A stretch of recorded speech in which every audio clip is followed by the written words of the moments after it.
des régions qui sont beaucoup plus éloignées, qu'on appelle les régions régulatrices en trans. On va commencer par les régions régulatrices en cis qui sont à côté, au niveau à côté plutôt du promoteur. Nous avons des régions donc spécifiques qu'on retrouve dans des tissus spécifiques et on a aussi des régions qu'on peut retrouver donc partout qui sont ubiquitaires. On va commencer donc toujours par ces séquences consensus au niveau des régions 6. On va commencer par ces régions spécifiques qu'on retrouve qu'au niveau de certains tissus. Donc, premièrement, on a ce qu'on appelle la boîte Tata, appelée aussi la boîte Tata Box. Donc, Tata Box, pourquoi Tata? C'est par rapport à la répétition des bases azotées, la thymine T et le A, la dénine. Donc, où est-ce qu'on va retrouver cette boîte Tata Box? On va la retrouver en 5'. On va voir ça tout à l'heure, l'orientation. Deuxième boîte spécifique, c'est la 4 Box. Donc, qu'est-ce qu'on va retrouver? Tout à l'heure, dans la boîte Tata, donc on retrouvait l'adénine et la thymine.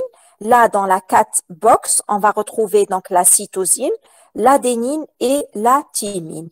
Donc, ces boîtes sont des régions régulatrices, des régions consensus régulatrices qu'on retrouve, on a dit, tout en amont donc des gènes, c'est des zones, des séquences plutôt cis et qui sont spécifiques au niveau de certains tissus. Donc, on a ici, regardez les deux brins, donc les deux brins toujours d'ADN. Je vais expliquer donc sur ce schéma parce qu'il y a l'orientation. Donc, nous avons un brin qui est orienté dans le sens 5', 3', et nous avons un autre brin qui est orienté donc dans le sens 3', donc 5'. Donc, nous avons au début, regardez au début, donc ces boîtes, donc qu'on a dit spécifiques, au début, donc la boîte 4 et la boîte donc Tata. Dans la boîte 4, regardez, on a une répétition de la cytosine, de l'adénine et de la thymine. Et dans la boîte Tata, donc on a une répétition de la thymine et de l'adénine. Donc le brin, donc l'autre brin, il est tout dans l'autre sens et c'est par complémentarité. Donc les deux brins d'ADN se lient entre eux par complémentarité des bases azotées. L'adénine ne se lie qu'à la thymine et la cytosine ne se lie qu'à la guanine.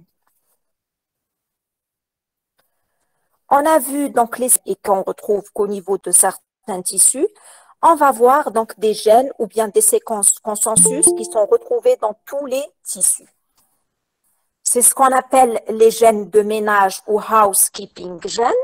Donc, c'est quoi? C'est des séquences riches en ces deux bases azotées, c'est-à-dire la guanine et la cytosine, appelées aussi CG-box, et qui sont formées par à peu près 100 à 200 paires de bases. Maintenant, donc, on a vu le promoteur. On a dit qu'il est situé toujours au début, avant d'arriver aux introns et aux exons. Nous avons le promoteur. On a dit que le promoteur, donc, il va permettre donc la régulation de l'expression de certains gènes, donc qui sont exprimés dans certains tissus et pas dans d'autres. On a dit il va permettre donc la fixation de l'enzyme responsable de la transcription qui est l'ARN polymérase et aussi de facteurs protéiques qui sont les facteurs de la transcription. On a vu des séquences aussi régulatrices qu'on appelle les séquences consensus, donc qui sont proches du gène. On a vu la boîte Tata et la boîte 4 et on a vu d'autres séquences qu'on retrouve dans tous les tissus. Maintenant, on va voir ce qu'on appelle les éhanceurs. Donc, les éhanceurs sont des segments qui vont donc amplifier cette transcription, l'expression des gènes. Donc, ils vont stimuler l'expression des gènes. Les éhanceurs sont situés donc soit au niveau de l'extrémité 3', donc de l'ADN, soit au niveau de l'extrémité 5', soit ils sont situés donc à l'intérieur des gènes, donc au niveau des introns ou bien au niveau des exons. Comme on a vu donc les énonceurs, on a dit qu'ils accentuent ou bien qu'ils amplifient l'expression des gènes. On va voir maintenant les silenceurs. Les silenceurs ont un effet contraire des énonceurs. Donc les silenceurs vont diminuer ou bien ils vont inhiber l'expression d'un gène. Ils se localisent généralement entre le promoteur et l'énonceur. Tout ça, c'est des sections, plutôt des séquences régulatrices des gènes. Donc, nous avons ici sur ce schéma, donc nous avons ici le promoteur, nous avons le gène et nous avons les énonceurs. Nous avons ici, regardez, les silenceurs, l'énonceur et ici la cat box, la boîte Tata box. Tout ça, donc en amont. Regardez ici, c'est l'extrémité 5' et là, l'extrémité 3'. Il est orienté. Et là, regardez, on a les exons, les parties codantes et les introns, donc les parties non codantes. Et là, nous avons donc l'ARN qui a été ici, c'était l'ADN. Ça, c'est la transcription. Et là, nous avons donc l'ARN. Il va être dans le sens contraire de l'ADN.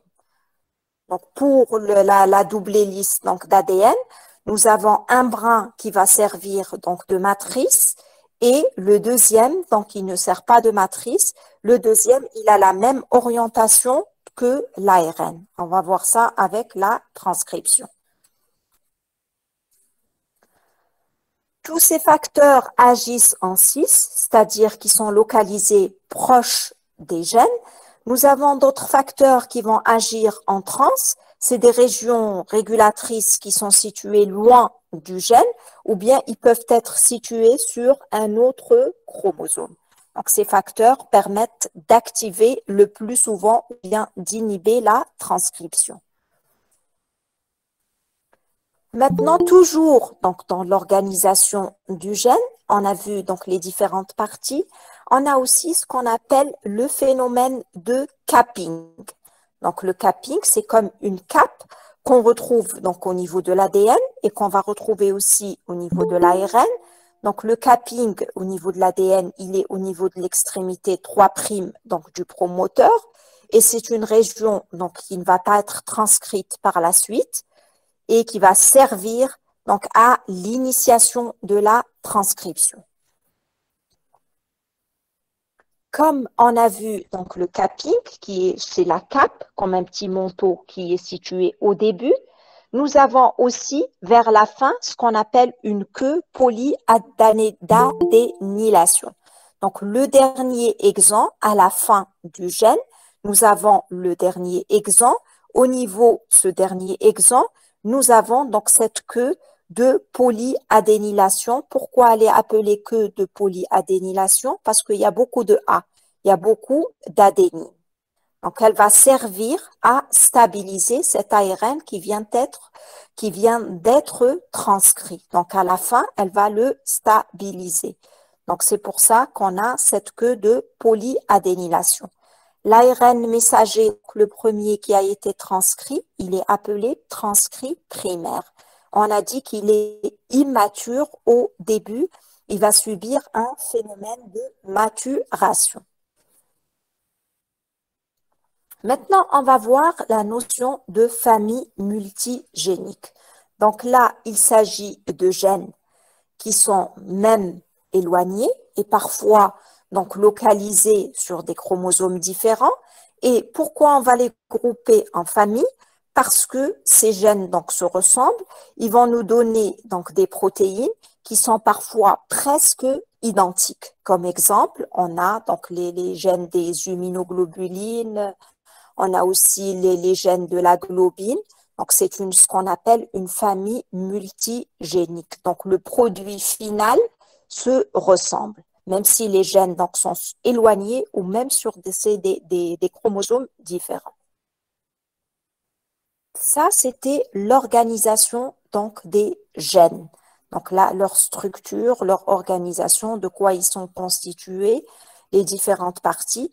Maintenant, on va voir l'expression donc des gènes ce qu'on appelle le dogme central. Donc, le dogme central, comme il a été défini